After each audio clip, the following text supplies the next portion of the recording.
All right, it's time to break this thing down, man, because I've been seeing it float around.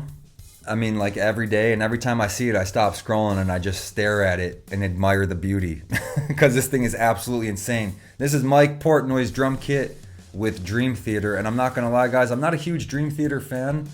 I never even really listened to them. I'm not a huge Portnoy guy. I don't know anything really about them. I do know that they've always had a huge drum kit.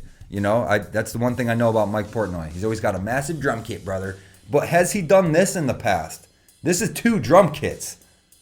I don't know if he's doing that. One of you guys might know. Drop a comment. Is this a normal thing or is this new? I want to say it's kind of a newer thing just because of the way that it got so much attention when this first came out, like the beginning of the year, I want to say. I don't know if this is the new rig for the new tour. I'm just looking at the drums, brother. And this is 2 drum kits.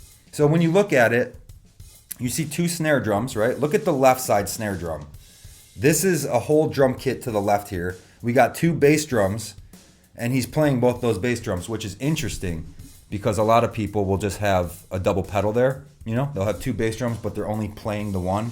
Like if you look at Eloy's drum kit with Slipknot, they got 4 bass drums. Brother's only playing the one, But Mike is playing both of those bass drums to the left, and you can see his hi-hat pedal is right up next to that left side bass drum pedal.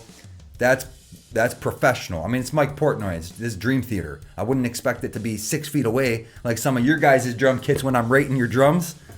People will have 2 bass drums, and it just forces that hi-hat pedal away. Because say if you got a 3-leg hi-hat stand, you can't set it next to that bass drum. It gets real funky in there. So you got to get like this clamp or buy a different hi-hat stand that doesn't have legs, and you got to mount it to a thing. It's a whole thing. Or you get a remote pedal. You can do that whole song and dance. But in my opinion, that's how you do it. You got your regular hi-hat stand. It's clipped on to probably a bass drum hoop locking mechanism that keeps it real tight. Looks really sick. And then look at the rack toms. I want to say we got a 10, 12, 13, and then a 14 floor tom. And then to the left, you got a 16-inch floor tom. Above that, you have a little arsenal of some octobans. So that's the left side kit, right? We got a bunch of splashes, got that China to the left. Ride cymbal's in a good spot, brother. It's directly in the middle of the drum kit. So that left side drum kit, that ride is in a prime spot. Really like it, man. It looks crazy. Can we just appreciate the ergonomics of this real quick? How many drums are on this kit? Like 15? Let me count them real quick. 1, 2, 3, 4, 6, 7, 8, 9, 10, 12, 13, 14, 15, 16, 17, 18, 20 drums. When you count the octobans, that's how you set up a 20-piece kit. You got to set it up as 2 kits. No, I'm just kidding. No, but for real, look at the spacing between the toms. Do you know what I mean? Look at the angles of the toms. Look at every drum relative to the one next to it. It looks clean and it looks good. There's nothing out of place. There's not fucking a high China flank to hell. And if there was, it's okay. But it's more pleasing to my eye when I see everything as one unit, brother. Like this drum kit right here. Before you even look at the right side and break that down, just look at the left. 3 rack toms right in the pocket. It looks really good. The space between the snare and the floor tom is good. Just enough for your knee to get in there without hitting hardware. Bruising up your kneecaps, brother. Yeah, that's a very pro high level setup in terms of ergonomics, given the amount of drums. You guys know what I mean? When you look at the right side, you notice it's like a little smaller, right? The toms are a little smaller. That snare drum I want to say is a 13, whereas the one on the left is a 14. So the right side drum kit, a little bit smaller. The bass drum might even be like a 20. And the left sides are 22s. Again, I don't know. Maybe Dave with Modern Drummer went over all the specs and I just didn't watch it, brother. But the right side, we got 1 bass drum. We got a double bass pedal. And then a couple remote pedals down there. I can see the one is the remote pedal for the hi-hat. And then I think that's another hi-hat to the right. So he's got some remote pedals there. The toms in the front are smaller. It's an 8, 10, 12. And then he's got some beefy floor toms because it looks like a 16, 18, I want to say. And then the gong drum up there. I mean, just what an absolute beast of a drum kit, bro. All Sabian cymbals, bunch of little splashes and upside down chinas, and we're doing some Terry Bozzio, but smaller, because Terry will have those massive China cymbals with like 3 splashes. I mean, Terry Bozzio's doing crazy shit over there, and I feel like brother here took inspiration. Had to have, you know? What kind of drums is he playing? I think Tama, right? I want to say it's a Tama drum kit. Remo heads. It's got that reverse dot snare head. It's a great head, but man, every time... I haven't played Remo in a while. I'm an Evans guy. Shout out to Evans and ProMark. But a couple years ago when I was messing with some Remos, those reverse dot snare heads, man, constantly like break.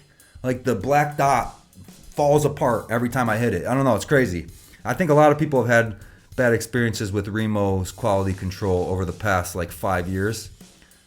You're never gonna find that with Evans. But brother here is playing Remos. I mean, I don't blame them. They're great drum heads. They just break all the time. Is that a tambourine? Directly in the middle of the drum kit, I got a tambourine under that ride. Interesting stuff. And then above that hi-hat, there's like this weird stack. And even that one China directly in the middle of the kit above the ride, flanked by a couple crashes. Look at the window of opportunity you have to hit that thing. You know, there's just a sliver in there. You gotta be real precise. And that goes to my point about everything being ergonomical and close. Is that too close together, that China and those crashes? Maybe for some people. Like, I totally understand if you want to space that out and give it its own, you know, some elbow room so you can just really isolate your stuff. I just think it looks better when things are staggered and layered and close, right? But if you can't play it, then it's a problem. You got to change it. Obviously, brother here can play that China, but I mean, he's only playing it on that left side kit, right? Because when he moves over, whatever song comes on next where he's like, oh, brother, I got to play the 8. Got to play the Little John. He ain't hitting that China in between them crashes. The photo's cut off, and maybe there's another China to the right next to that gong drum, perhaps. Not really sure. Also, next to that gong drum, there's one of those little chopper things. Those little Sabian chopper little stack. I think that's what they call it. Sounds really cool. Just kind of sounds like a mini hi-hat. You know, a lot of these cymbals are, I mean, HHX. Those are respectable. I don't care what brand of cymbals you play. Those are sick. You know what I mean? It's crazy when people start talking about like, I hate Sabian. Brother, how? All the cymbal companies to me sound good. Yeah, maybe there's some that I don't like, but like HHX, that's top of the line cymbal. Those sound fucking incredible, brother. Pretty sure that's what everything is here. I mean, that China, I can't even tell. I don't know. I'm not a Sabian guy. I don't know the exact models, but I feel like those two Chinas that I'm looking at are the same. Fucking incredible. Like literally. Nothing else to say there. Yeah, I don't know. I'm just admiring this thing. This thing is absolutely crazy. I'd love to see him play it live. Like I said, I'm not a huge Dream Theater guy. I can't even name one song by Dream Theater, brother. I can't even talk. But yeah, drop a comment if you guys know some info.